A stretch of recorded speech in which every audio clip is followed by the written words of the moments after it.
Chapter 16. The Return Home. By 3 bells that morning they were all stirring their stumps, for there was a big sea running, and Tootles, the boatswain, was among them, with a rope's end in his hand and chewing tobacco. They all donned pirate clothes cut off at the knee, shaved smartly, and tumbled up with the true nautical roll and hitching their trousers. It need not be said who was the captain. Nibs and John were first and second mate. There was a woman aboard, and the rest were tars before the mast and lived in the forecastle. Peter had already lashed himself to the wheel, but he piped up all hands and delivered a short address to them, said he hoped they would do their duty like gallant hearties, but that he knew they were the scum of Rio and the Gold Coast, and if they snapped at him, he would tear them. The bluff, strident words struck the note sailors understood, and they cheered him lustily. Then a few sharp orders were given, and they turned the ship around and nosed for the mainland. Captain Pan calculated, after consulting the ship's chart, that if this weather lasted, they should strike the Azores about the 21st of June, after which it would save time to fly. Some of them wanted it to be an honest ship, and others were in favour of keeping it a pirate. But the captain treated them as dogs, and they dared not express their wishes to him, even in the round robin. Instant obedience was the only safe thing. Slightly got a dozen for looking perplexed when told to take surroundings. The general feeling was that Peter was honest just now to lull Wendy's suspicions, but that there might be a change when the new suit was ready, which, against her will, she was making for him out of some of Hook's wickedest garments. It was afterwards whispered among them that on the first night he wore this suit he sat long in the cabin with Hook's cigar holder in his mouth and one hand clenched, all but for the forefinger, which he bent and held threateningly aloft like a hook. Instead of watching the ship, however, we must now return to that desolate home from which 3 of our characters had taken heartless flight so long ago. It seems a shame to have neglected number 14 all this time, and yet we may be sure that Mrs. Darling does not blame us. If we had returned sooner to look with sorrowful sympathy at her, she would probably have cried, "Don't be silly. What do I matter? Do go back and keep an eye on the children." So long as mothers are like this, their children will take advantage of them, and they may lay to that. Even now we venture into that familiar nursery only because its lawful occupants are on their way home. We are merely hurrying on in advance of them to see that their beds are properly aired and that Mr. and Mrs. Darling do not go out for the evening. We are no more than servants. Why on earth should their beds be properly aired, seeing that they left them in such a thankless hurry? Would it not serve them jolly well right if they came back and found that their parents were spending the weekend in the country? It would be the moral lesson they have been in need of ever since we met them. But if we contrived things in this way, Mrs. Darling would never forgive us. One thing I should like to do immensely, and that is to tell her, in the way authors have, that the children are coming back, that indeed they will be here on Thursday week. This would spoil so completely the surprise to which Wendy and John and Michael are looking forward. They have been planning it on the ship, mother's rapture, father's shout of joy, Nana's leap through the air to embrace them first, when what they ought to be prepared for is a good hiding. How delicious to spoil it all by breaking the news in advance, so that when they enter grandly, Mrs. Darling may not even offer Wendy her mouth, and Mr. Darling may exclaim pettishly, "Dash it all, here are those boys again." However, we should get no thanks even for this. We are beginning to know Mrs. Darling by this time, and may be sure that she would upbraid us for depriving the children of their little pleasure. But, my dear madam, it is 10 days till Thursday week, so that by telling you what's what, we can save you 10 days of unhappiness. Yes, but at what a cost, by depriving the children of 10 minutes of delight. Oh, if you look at it that way, what other way is there in which to look at it? You see, the woman had no proper spirit. I had meant to say extraordinarily nice things about her, but I despise her, and not one of them will I say now. She does not really need to be told to have things ready, for they are ready. All the beds are aired, and she never leaves the house, and observe, the window is open. For all the use we are to her, we might well go back to the ship. However, as we are here, we may as well stay and look on. That is all we are, lookers on. Nobody really wants us, so let us watch and say jaggy things in the hope that some of them will hurt. The only change to be seen in the night nursery is that between 9 and 6 the kennel is no longer there. When the children flew away, Mr. Darling felt in his bones that all the blame was his for having chained Nana up, and that from first to last she had been wiser than he. Of course, as we have seen, he was quite a simple man. Indeed, he might have passed for a boy again if he had been able to take his boldness off. But he had also a noble sense of justice and a lion's courage to do what seemed right to him. And having thought the matter out with anxious care after the flight of the children, he went down on all fours and crawled into the kennel. To all Mrs. Darling's dear invitations to him to come out, he replied sadly but firmly, "No, my own one, this is the place for me." In the bitterness of his remorse, he swore that he would never leave the kennel until his children came back. Of course this was a pity, but whatever Mr. Darling did, he had to do in excess, otherwise he soon gave up doing it. And there were never more a humble man than the once proud George Darling, as he sat in the kennel of an evening talking with his wife of their children and all their pretty ways. Very touching was his deference to Nana. He would not let her come into the kennel, but on all other matters he followed her wishes implicitly. Every morning the kennel was carried with Mr. Darling in it to a cab, which conveyed him to his office, and he returned home in the same way at 6. Something of the strength of character of the man will be seen if we remember how sensitive he was to the opinion of neighbours, this man whose every movement now attracted surprised attention. Inwardly he must have suffered torture, but he preserved a calm exterior even when the young criticised his little home, and he always lifted his hat courteously to any lady who looked inside.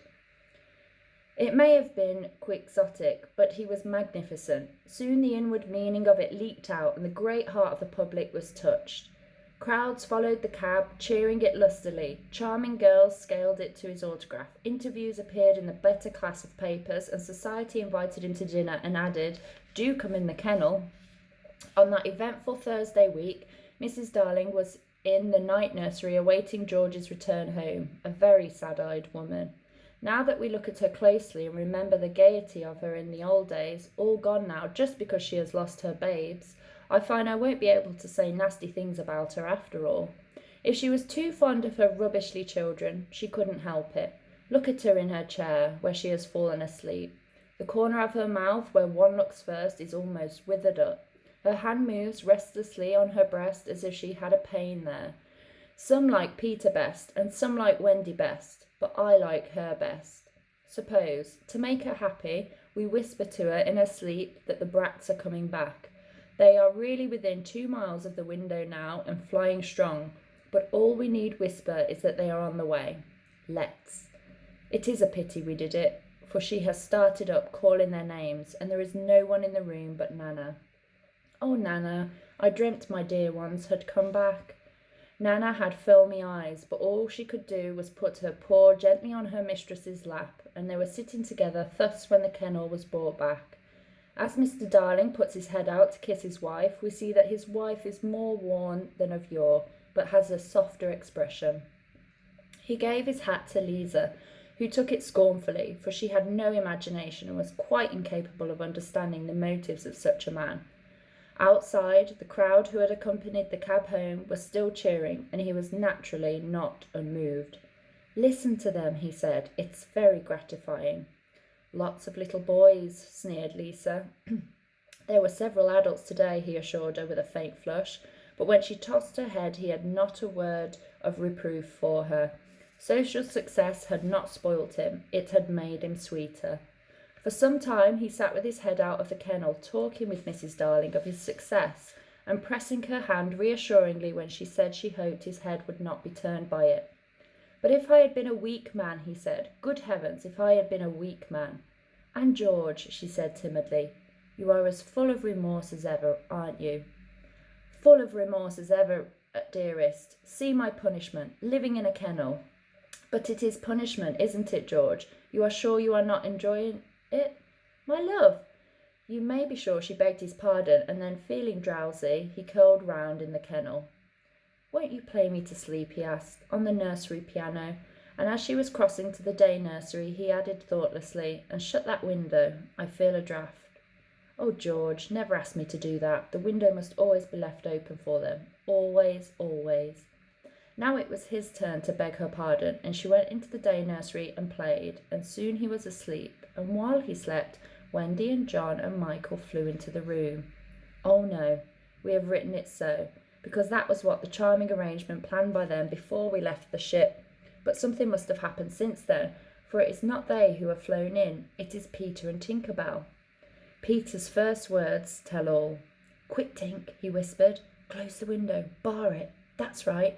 Now you and I must get away by the door, and when Wendy comes, she will think her mother has barred her out and she will have to go back with me." Now I understand what had hitherto puzzled me, why when Peter had exterminated the pirates he did not return to the island and leave Tink to escort the children to the mainland. This trick had been in his head all the time. Instead of feeling that he was behaving badly, he danced with glee. Then he peeped into the day nursery to see who was playing. He whispered to Tink, "It's Wendy's mother. She is a pretty lady, but not so pretty as my mother. Her mouth is full of thimbles, but not so full as my mother's was." Of course he knew nothing whatever about his mother, but he sometimes bragged about her. He did not know the tune, which was "Home, Sweet Home," but he knew it was saying, "Come back, Wendy, Wendy, Wendy," and he cried exultantly, "You will never see Wendy again, lady, for the window is barred." He peeped in again to see why the music had stopped, and now he saw that Mrs. Darling had laid her head on the box, and that 2 tears were sitting on her eyes. "She wants me to unbar the window," thought Peter, "but I won't, not I." He peeped again, and the tears were still there, or another 2 had taken their place. "She's awfully fond of Wendy," he said to himself. He was angry with her now for not seeing why she could not have Wendy. The reason was so simple. "I'm fond of her too. We can't both have her, lady." But the lady would not make the best of it, and he was unhappy. He ceased to look at her, but even then she would not let go of him. He skipped about and made funny faces, but when he stopped, it was just as if she were inside him, knocking. "Oh, all right," he said at last, and gulped. Then he unbarred the window. "Come on, Tink," he cried, with a frightful sneer at the laws of nature. "We don't want any silly mothers," and he flew away. Thus Wendy and John and Michael found the window open for them after all, which of course was more than they deserved. They alighted on the floor, quite unashamed of themselves, and the youngest one had already forgotten his home. "John," he said, looking around him doubtfully, "I think I've been here before." "Of course you have, you silly. There is your old bed." "So it is," Michael said, but not with much conviction. "I say," cried John, "the kennel!" and he dashed across to look into it. "Perhaps Nana is inside it," Wendy said, but John whistled.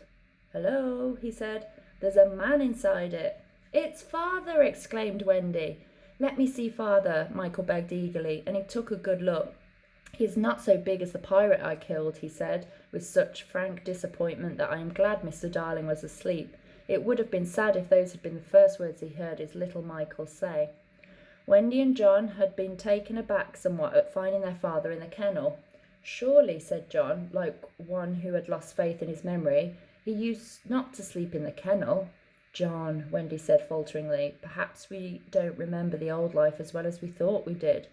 A chill fell upon them, and served them right. "It is very careless of Mother," said that young scoundrel John, "not to be here when we come back." It was then that Mrs. Darling began playing again. "It's Mother!" cried Wendy, peeping. "So it is," said John. "Then are you not really our mother, Wendy?" asked Michael, who was surely sleepy. "Oh dear," exclaimed Wendy, with her first real twinge of remorse. "It was quite time we came back." "Let us creep in," John suggested, "and put our hands over her eyes." But Wendy, who saw that they must break the joyous news more gently, had a better plan. "Let us all slip into our beds and be there when she comes in, just as if we had never been away." And so when Mrs. Darling went back to the night nursery to see if her husband was asleep, all the beds were occupied. The children waited for her cry of joy, but it did not come. She saw them, but she did not believe that they were there. You see, she saw them in their beds so often in her dreams that she thought this was just the dream hanging around her still. She sat down in the chair by the fire where in the old days she had nursed them. They could not understand this, and a cold fear fell upon all three of them. "Mother!" Wendy cried. "That's Wendy," she said, but still she was sure it was the dream. "Mother!" "That's John," she said. "Mother!" cried Michael. He knew her now. "That's Michael," she said, and she stretched out her arms for the three little selfish children they would never envelope again. "Yes," they said. They went round Wendy and John and Michael, who had slipped out of bed and run to her. "George, George," she cried when she could speak, and Mr. Darling woke to share her bliss, and Nana came rushing in. There could not have been a lovelier sight, but there was none to see it except a little boy who was staring in at the window. He had had ecstasies innumerable that other children can never know, but he was looking through the window at the one joy from which he must be forever barred.